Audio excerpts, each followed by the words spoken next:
860জন অসমৰ শ্বহীদক ডেকা ল'ৰাক গুলিয়াই হত্যা কৰা সেই দলটোৰ নেতৃত্ব লৈ থকা কংগ্ৰেছ দলটোৰ ভূপেন বৰাৰ লগত যেতিয়া লুৰিণজ্যোতি গগৈ বহে তেতিয়া অসমীয়া মানুহৰ কিন্তু তেজ গৰম হয়।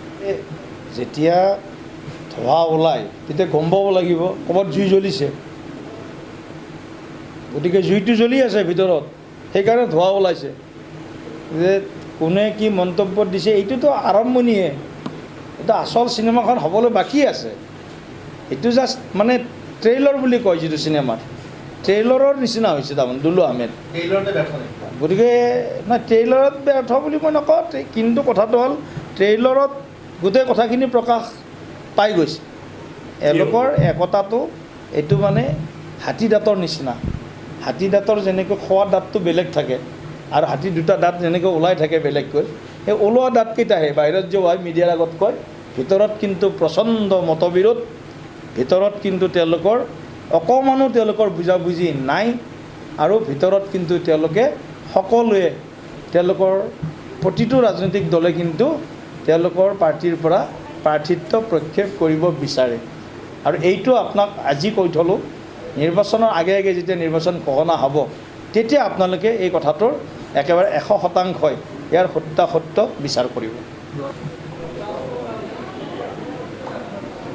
আজি আমাৰ BTC ওদালগুৰি জিলাৰ ভাৰতীয় জনতা পাৰ্টীৰ এখন বিশেষ সাংগঠনিক সভা জিলা কাৰ্যালয়ত অনুষ্ঠিত হৈছিল। আৰু এই সভাত আমাৰ জিলাৰ সহপ্ৰভাৰী ৰঞ্জীৱ কুমাৰ শৰ্মা, আমাৰ দলৰ মুখপাত্ৰ অন্যতম আৰু জিলাৰ সভাপতি ডাঙৰীয়াৰ সভাপতিত্বত অনুষ্ঠিত হয়। মুখ্যমন্ত্ৰী মহোদয়ে গোটেই BTCৰ যি 40টা পৰিষদীয় সমষ্টি, এই সমষ্টিসমূহত সাংগঠনিক দিশটো আৰু অধিক সুদৃঢ় কৰাৰ বাবে একোজন ৰাজ্যিক তত্ত্বাৱধায়কক নিযুক্তি দিছে। আৰু ওদালগুৰি জিলাৰ আজি 10টা MCLA সমষ্টিৰ 10জন আমাৰ ৰাজ্যিক তত্ত্বাৱধায়কৰ উপস্থিতিত আগন্তুক দিনত আমি আমাৰ সংগঠনক আৰু অধিক মজবুত কৰা, দুয়োটা দলৰ যি আমাৰ মিত্ৰতা APPL BJP, সেই মিত্ৰতাটোক তৃণমূল পৰ্যায়লৈ শক্তিশালীভাৱে আগবঢ়াই লৈ যোৱা আৰু তিনিওখন চৰকাৰৰ কাম কাজ, কেন্দ্ৰীয় চৰকাৰ, ৰাজ্য চৰকাৰ আৰু আমাৰ BTC চৰকাৰ, তিনিওখন চৰকাৰৰ কাম কাজসমূহ ৰাইজৰ মাজলৈ আগবঢ়াই লৈ যোৱাৰ লগতে এইসমূহৰ 100% যাতে সম্পূৰ্ণ ৰূপায়ণ হয়, তাৰ বাবে আমাৰ সাংগঠনিক এই বৈঠকত বিস্তৃত আলোচনা হয়। আৰু এটা কথা আপোনালোকে নিশ্চয় লক্ষ্য কৰিছে যে বৰ্তমান দেশৰ যি ৰাজনৈতিক পৰিদৃশ্য, বিশেষকৈ অসমৰ যি ৰাজনৈতিক পৰিদৃশ্য, আমি ভাৰতীয় জনতা পাৰ্টীয়ে বিগত 2016 চনৰ পৰা নিৰৱচ্ছিন্নভাৱে ৰাজ্যখনত আমাৰ চৰকাৰৰ জৰিয়তে বিভিন্ন জনহিতকৰ কাৰ্যসূচী গ্ৰহণ কৰিছোঁ। আৰু এই আঁচনিসমূহ, কাৰ্যসূচীসমূহ ইতিমধ্যে ৰাইজৰ হৃদয় স্পৰ্শ কৰিছে। আৰু অসমত এতিয়া ভাৰতীয় জনতা পাৰ্টীৰ চৰকাৰৰ কাম কাজ এতিয়া কেৱল এটা অঞ্চলত সীমাবদ্ধ হৈ থকা নাই। পাহাৰ ভৈয়াম PTC সকলোতে আমাৰ চৰকাৰৰ কাম কাজসমূহ ক্ষীপ্ৰ গতিত আগবাঢ়ি গৈছে। আৰু ৰাইজৰ দীৰ্ঘদিনীয়া যিবিলাক সমস্যা ৰাইজে সন্মুখীন হৈ আছিল, ক'ৰবাত ৰাস্তাৰ সমস্যা, ক'ৰবাত দলঙৰ সমস্যা, ক'ৰবাত হস্পিটেলৰ সমস্যা, ক'ৰবাত খোৱা পানীৰ সমস্যা, ক'ৰবাত জলসিঞ্চনৰ সমস্যা, ক'ৰবাত স্কুলৰ সমস্যা, কলেজৰ সমস্যা, এই সমস্যাবিলাকৰ সমাধানৰ কাৰণে যোৱা আমাৰ প্ৰায় প্ৰধানমন্ত্ৰী ডাঙৰীয়াৰ 9.5 বছৰীয়া কাৰ্যকালত আৰু আমাৰ BJP নেতৃত্বৰ অসমত আমাৰ যি প্ৰায় 7.5 বছৰ কাৰ্যকাল চলিল, বিশেষকৈ মুখ্যমন্ত্ৰী ডক্টৰ হিমন্ত বিশ্ব শৰ্মা ডাঙৰীয়াৰ এটা ভৱিষ্যদৰ্শী বলিষ্ঠ নেতৃত্বত অসমখনক আমি সকলো দিশত সৰ্বশ্ৰেষ্ঠ অসম ৰূপে গঢ় দিয়াৰ বাবে আমি আগবাঢ়িছোঁ। আৰু ৰাইজেও এই ক্ষেত্ৰত যথেষ্ট সঁহাৰি দিছে আৰু ৰাইজেও আমাক আশীৰ্বাদ দি আছে। এতিয়া আমাৰ ৰাজনৈতিকভাৱে আমি ভাৰতীয় জনতা পাৰ্টীৰ কাৰ্যকৰ্তাসকল ইমান উৎসাহী আৰু ইমান সংকল্পিত যে 2024 লোকসভা নিৰ্বাচনত ভাৰতীয় জনতা পাৰ্টীক যাতে আমি অসমৰ প্ৰতিটো বুথত জয়যুক্ত কৰাব পাৰোঁ।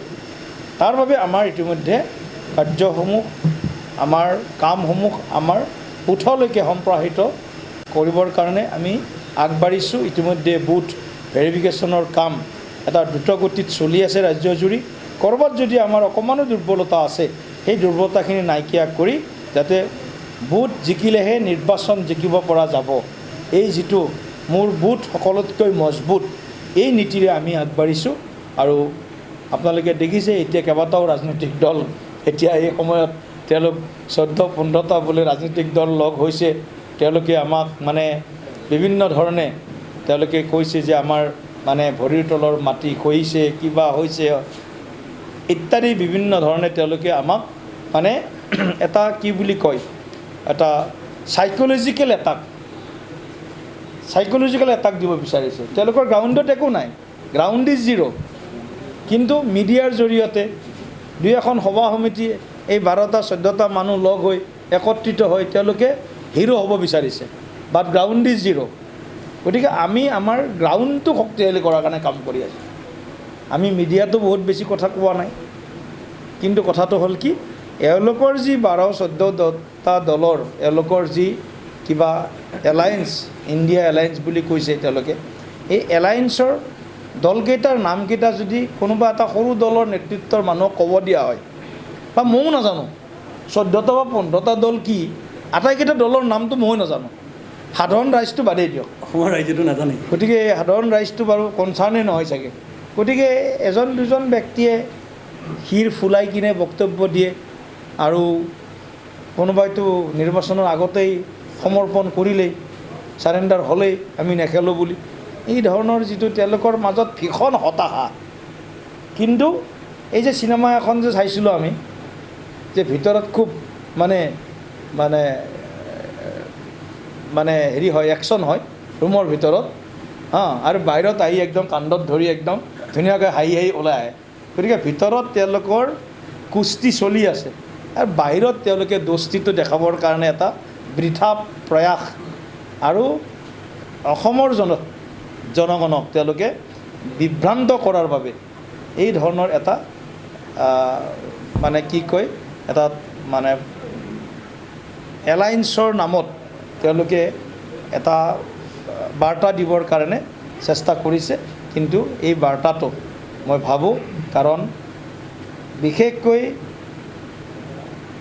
AJP লুৰিণজ্যোতি গগৈ, অসম জাতীয় পৰিষদ, লুৰিণজ্যোতি গগৈ ডাঙৰীয়াৰ যেতিয়া কংগ্ৰেছৰ ভূপেন বৰাৰ লগত বহে ৰাজনৈতিক ক্ষেত্ৰখনত, সামাজিক কিবা ইছ্যুত বেলেগ কথা, তেতিয়া আমাৰ গাটোত চিৰিংকৈ মাৰে, নোমবিলাক শিয়ৰি যায়। 860জন অসমৰ শ্বহীদক, ডেকা ল'ৰাক গুলীয়াই হত্যা কৰা সেই দলটোৰ নেতৃত্ব লৈ থকা কংগ্ৰেছ দলটোৰ ভূপেন বৰাৰ লগত 860জন অসমৰ শ্বহীদক, ডেকা ল'ৰাক গুলীয়াই হত্যা কৰা সেই দলটোৰ নেতৃত্ব লৈ থকা কংগ্ৰেছ দলটোৰ ভূপেন বৰাৰ লগত যেতিয়া লুৰিণজ্যোতি গগৈ বহে, তেতিয়া অসমীয়া মানুহৰ কিন্তু তেজ গৰম হয়। গতিকে লুৰিণজ্যোতি গগৈ ডাঙৰীয়াক এতিয়াও আহ্বান জনাইছোঁ, সময় আছে, নিৰ্বাচনলৈ 6 মাহ আছে, গতিকে অসমীয়া মানুহৰ অন্তৰত থাকক।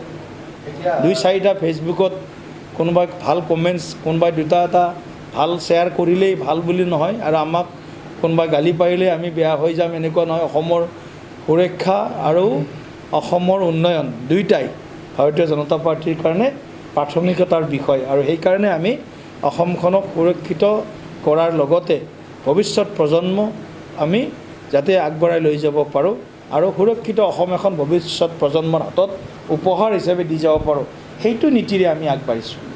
কেইদিনমান আগতে যেতিয়া ইণ্ডিয়াৰ অসমৰ যি ৰাজনৈতিক দল একলগ হৈ তেখেতসকলে লোকসভাত কেনেকৈ চিট শ্বেয়াৰিং নহওঁতেই কংগ্ৰেছে এখন লিষ্ট পঠাই দিলে, সেই লৈ কিন্তু লুৰিণজ্যোতি গগৈৰ যি মুখপাত্ৰ দুলু আহমেদ তেখেতে যে প্ৰতিক্ৰিয়া কৰিছিল যে সেই কথাটো কি ক'ব? গতিকে যেতিয়া ধোঁৱা ওলায় তেতিয়া গম পাব লাগিব ক'ৰবাত জুই জ্বলিছে, গতিকে জুইটো জ্বলি আছে ভিতৰত, সেইকাৰণে ধোঁৱা ওলাইছে। যে কোনে কি মন্তব্য দিছে এইটোতো আৰম্ভণিয়ে, এটা আচল চিনেমাখন হ'বলৈ বাকী আছে। এইটো জাষ্ট মানে ট্ৰেইলাৰ বুলি কয় যিটো চিনেমাৰ, ট্ৰেইলাৰৰ নিচিনা হৈছে তাৰমানে দুলু আহমেদ। ট্ৰেইলাৰতে ব্যৰ্থ নেকি? গতিকে নাই, ট্ৰেইলাৰত ব্যৰ্থ বুলি মই নকওঁ, কিন্তু কথাটো হ'ল ট্ৰেইলাৰত গোটেই কথাখিনি প্ৰকাশ পাই গৈছে। এওঁলোকৰ একতাটো এইটো মানে হাতী দাঁতৰ নিচিনা।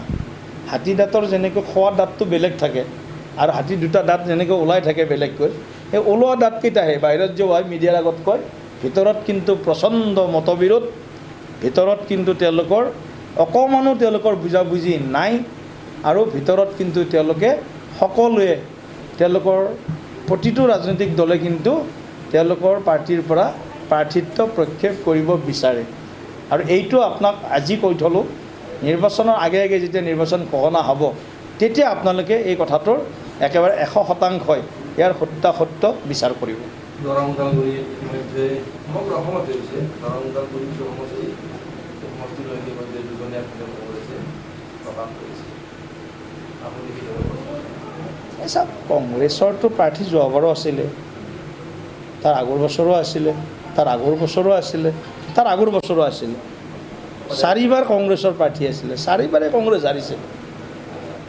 গতিকে হিষ্ট্ৰী ৰিপিট ইটছেল্ফ বুলি কথা আছে। আকৌ তেওঁলোকে বুৰঞ্জীৰ আকৌ একেই মানে হেৰি হ'ব।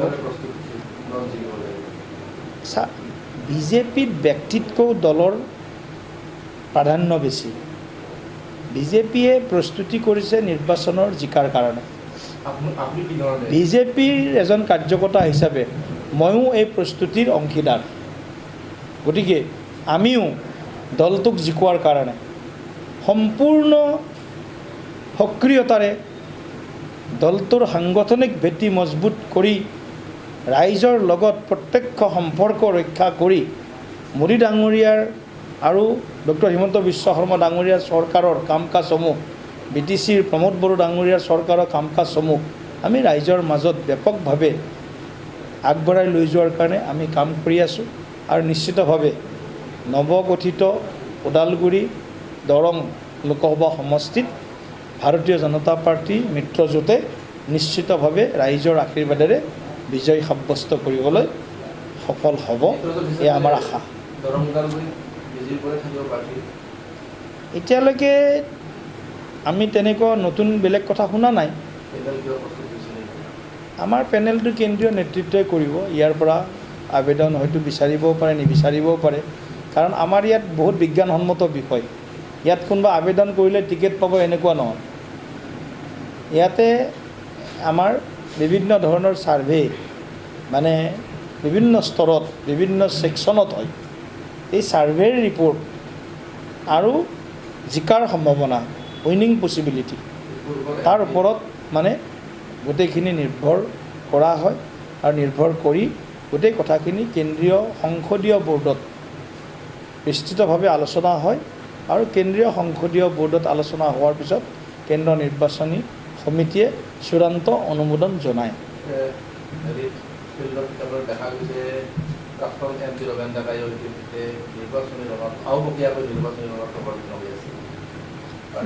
নিৰ্বাচনীত ৰণটো এইটো ৰণ নহয়, তেওঁ সংগঠনৰ কাৰ্যকৰ্তাক লগ ধৰিছে, ৰাইজক লগ ধৰিছে, এইটো ভাল কথা। আমাৰ 10জন কাৰ্যকৰ্তাই যদি ক'ৰবাত ধৰোঁ, মই কাৰোবাক লগ কৰিব পৰা নাই, ৰঞ্জীৱ শৰ্মা ডাঙৰীয়াই যদি কাৰোবাক আহি লগ কৰে, মই 100খন লক্ষী পূজাত যাব পৰা নাই, 50খনত গৈছোঁ, 50খনত যাব পৰা নাই, কোনোবা এজন যদি কাৰ্যকৰ্তাই আহি সেই পূজাকেইখনত যাই মাত এষাৰ দিয়ে, নিশ্চিতভাৱে ৰাইজে বিজেপিকেই ভাল পাব, বিজেপিৰে লাভ।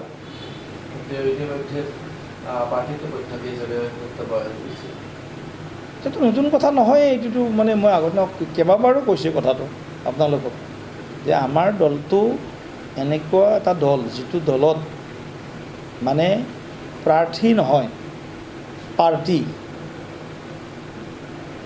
পাৰ্টি আৰু চিম্বল, চিহ্ন। পদুম ফুল যোন যাৰ লগত থাকিব, পদুম ফুলক প্ৰতিনিধিত্ব কৰাৰ দলে যাক সুযোগ দিব, দলৰ কাৰ্যকৰ্তাই সেই প্ৰাৰ্থীৰ লগত 100%, 100% দিনে নিশাই লগত থাকি নৰেন্দ্ৰ মোদী ডাঙৰীয়াক তৃতীয়বাৰৰ বাবে প্ৰধানমন্ত্ৰী পতাৰ বাবে তেওঁলোকে সকলো ধৰণৰ কষ্ট ত্যাগ স্বীকাৰ কৰে। নতুন কথা নহয়, আপুনি নিজে স্বীকাৰ কৰিছে, নতুন কথা নহয়। ৰবীন্দ্ৰ কায়েও পুনৰ এই সমষ্টিৰ পৰা প্ৰাৰ্থিত্ব বিচাৰিব। তেনেকুৱা আৰু আছে নেকি এই সমষ্টিৰ পৰা প্ৰাৰ্থিত্ব?